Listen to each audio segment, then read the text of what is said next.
So now is magvo-voice over na lang tayo kasi palagi akong nare-report ni Meta dahil gumagamit ako ng mga sounds ng ibang artist. So may mga planong magpa-fine arts dyan after graduating senior high school, it is important siguro kung kumuha kayo ng strand sa high school, senior high school ng more on about art and design because sila yung prioritize sa pagkuha ng fine arts course. Bihira lang dito yung STEM, but it depends naman kung ano yung skills mo, kung ano yung kakayahan mo bilang isang artist. Makadepende yon kung gaano ka kagaling. But hindi naman kagalingan. Pero alam mo yung feeling na alam mo yung kung paano mo dalhin yung art, kung paano ka gagawa ng art, yun nakadepende kung paano ka makapasa dito.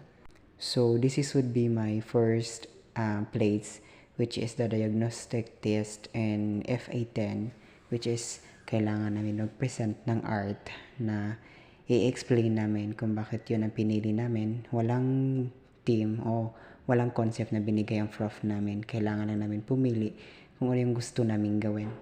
At first, sobrang hirap pala. Sobrang hirap pumili ng concept na may explain mo ng maayos. Yung mga may strong na meaning ang isang artwork. Kaya, nag-decide na lang ako na ito lang yung i-paint ko, which is, ang concept dito is represent me, the paintbrush, and the artist. And the story about this painting is, I will post it on my FB page and you can read it if you want. The title of this painting is He's in Love with His Masterpiece. So balik tayo, siguro maraming gustong magtanong kung paano makapasok sa kursong Fine Arts. Is madali lang naman siguro. Kailangan lang lakasan ng loob.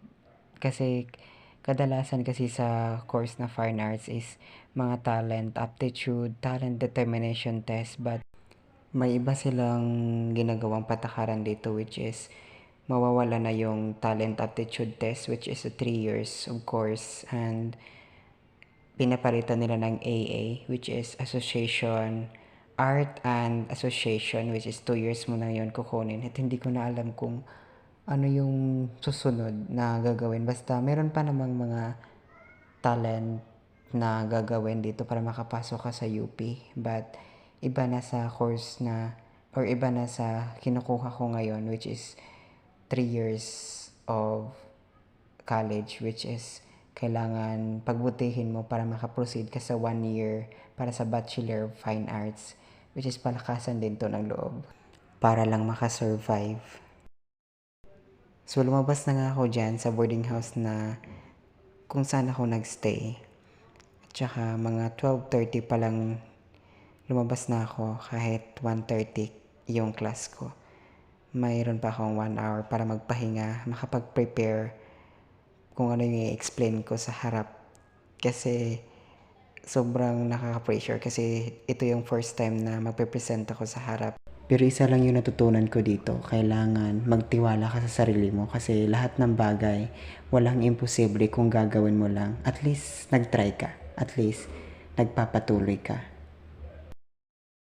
Charan! Ito na yung final artwork, which is matagal ko ring natapos, stress, at kailangan pa rin tapusin kasi may mga plates na gagawin next week.